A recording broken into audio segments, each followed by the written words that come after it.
Fondée en 2001, Voix culturelle des faubourgs est un regroupement multisectoriel qui rassemble sous un même toit une diversité d'artistes et d'organismes culturels, communautaires, économiques et artistiques. Aujourd'hui, nous recevons M. Martin Vinette, son directeur général, pour nous parler de la programmation estivale.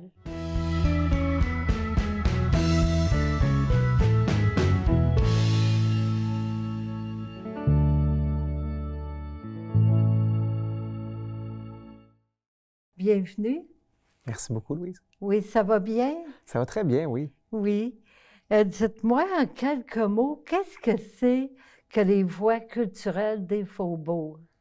En fait, Voix culturelle des faubourgs, c'est un regroupement culturel qui est établi dans l'est de Ville-Marie, donc vraiment la moitié est, là, à partir du secteur de l'UQAM jusque tout près d'ici au chemin de fer.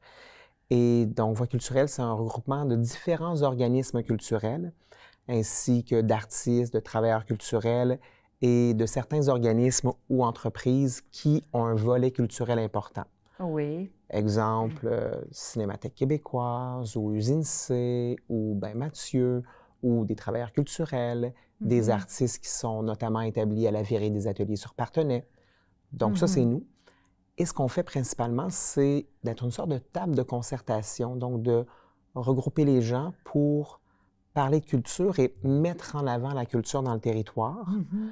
Table de concertation avec différents comités, des sommets aussi dans les dernières années.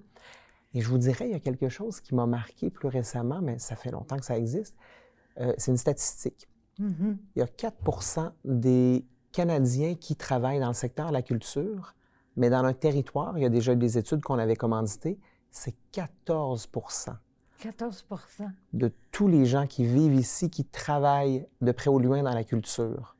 Ah bon? Donc, je pense que notre mission, en fait, c'est plutôt ça, là. Notre mission, c'est de faire en sorte qu'on parle de culture. Et ce chiffre-là, bien, c'est notre bassin, notre vivier, là, notre force vive. Oui, hein? Puis dans le quartier Centre-Sud, il y a beaucoup de culture, hein? Oui. Beaucoup de... Quand on pense à la Grover, le chat des artistes... Oui, oui. Je disais tout à l'heure, le Ben Mathieu, la Maison de la culture Oui, Janine Suto, c'est ça. différents théâtres, Oui. l'écomusée du Fier-Monde, ça regorge, là, Oui. c'est riche. C'est un quartier culturel, oui. Justement, oui. C'est vrai, oui. Je sais que durant la période estivale, vous allez avoir des activités. Pouvez-vous nous en parler? Ah bien, tout à fait, en fait avec plaisir. On va avoir plusieurs activités qui vont s'échelonner, je vous dirais, de début juillet jusqu'à la fin septembre, début octobre. Oui. Et la première activité qu'on va avoir là-dedans, c'est une place publique. Une place publique. Oui, en fait, sûrement que vous voyez un peu où est le coin Ontario-Parthenay. Oui. Donc, c'est un terrain vague. C'est pas le plus bel endroit du monde, on ne se le cachera pas, mais avec un partenariat, grâce à un partenariat avec la Virée des Ateliers, qui est à la Grover notamment, l'arrondissement Ville-Marie, Ventral Création et Rayside La Bossière. Oui. Bien, et nous aussi, à Voix culturelle des faubourgs, on a monté un projet pour avoir un mobilier urbain et une animation culturelle dans cet espace-là. Donc, ça va vraiment créer une ambiance, disons, plus facile d'accès, plus festive, dans un secteur qui était un peu, disons, mis de côté ou oublié, mais qui a vraiment beaucoup d'énergie. Et on devrait lancer ça au tout début juillet, là. Je ne peux pas vous dire les dates exactes parce que je n'ai pas la prérogative de vous le dire, mais dès le début juillet, on va avoir de l'animation à toutes les semaines en termes de spectacles, de danse, d'improvisation, de théâtre, création en direct, ateliers de médiation. Il va y avoir des écrans avec des vidéos d'art. Oui. Et j'en passe. Là, ça va être un très beau projet qu'on appelle la place de la création. La place de la création à cet endroit-là. Oui. Ça va être pendant tout l'été? Oui, en fait, de début juillet jusqu'à, on va dire, début octobre. OK, oui. Donc, OK. ça, c'est notre premier gros événement. On le fait vraiment en partenariat avec la Virée des Ateliers et l'arrondissement. Et un peu plus tard, nous, on va avoir une exposition au Parc des Faubourgs. Peut-être que vous vous souvenez qu'au Parc des Faubourgs, il y a des panneaux où on expose différentes œuvres ou des portraits. Là, c'est arrivé avec les années. Ça s'appelle une vitrine sur les faubourgs. Et là, on va faire une prochaine version à partir de fin août prochain. On va lancer l'appel dans quelques semaines. On va inviter des artistes qui vivent dans le territoire ou qui y travaillent ou qui ont un attachement pour ce territoire-là à proposer des œuvres d'art. Ces œuvres d'art-là vont être évidemment en photo imprimée. Et l'idée, c'est qu'il y a un dialogue, que l'art parle du territoire et que le territoire parle d'art. C'est intéressant, ça. Donc, c'est nos deux principales activités là, dans les mois à venir. Oui. Puis, un peu plus tard, dans la saison estivale, début de l'automne, est-ce que vous pouvez nous parler de certaines activités? En fait, je vais vous en parler un tout petit peu. Un petit peu. Tout petit peu, mais je le dis sourire en coin parce que je vais évidemment, avec grand plaisir, vous en parler quand ça va être lancé, mais on va avoir différents organismes qui vont venir faire des prestations, des présentations sur justement la place que je vous dis, là, la place de la création. Et un de ces organismes-là va faire de l'intervention créative en direct.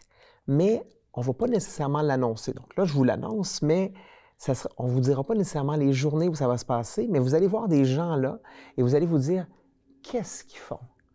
Bien, ils vont être en train de faire des œuvres qu'on appelle in situ, donc vraiment sur site, en direct. Je n'en dirai pas plus, mais il va y avoir des gens qui vont s'activer là en septembre et peut-être jusqu'au début octobre là, pour nous réserver des surprises. Oui, hein, c'est ça, justement. C'est intriguant. C'est très intriguant, c'est à voir. Oui, j'ai hâte de vous en parler plus. Oui. Je sais que le retour du Grand Cœur avec André Papa-Thomas, est-ce qu'ils vont faire des représentations durant l'été? En fait, oui. On en a quelques-unes. Il y en a au mois de juillet. Oui.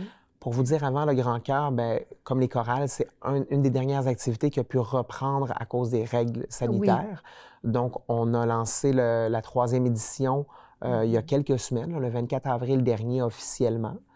Et donc, on a quand même une centaine de participants, une centaine de personnes intéressées qui sont présentées à différents ateliers. Donc, il y a vraiment une belle réponse.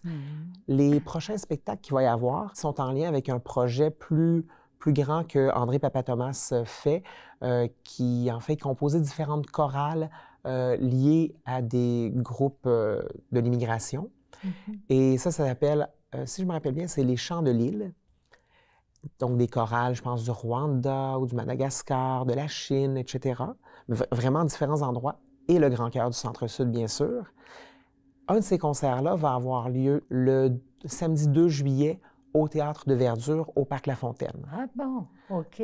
En fait, je crois que, si je me rappelle bien, ils vont inaugurer le nouveau parc de verdure, le Théâtre de Verdure, pardon, au Parc La Fontaine. Oui. C'est un théâtre de plein air, hein? Exactement. C'est vraiment un très grand théâtre, mais en fait, en termes de dimension, un très grand théâtre. Et là, ils l'ont réaménagé. Donc là, on va pouvoir vraiment profiter de tout ça. C'est quelle date, vous dites, pour l'inauguration du Théâtre de la Verdure? Le spectacle va avoir lieu le samedi 2 juillet en soirée. Oui. S'il pleut, parce que je sais que c'est en plein air, qu'est-ce qui arrive à ce moment-là?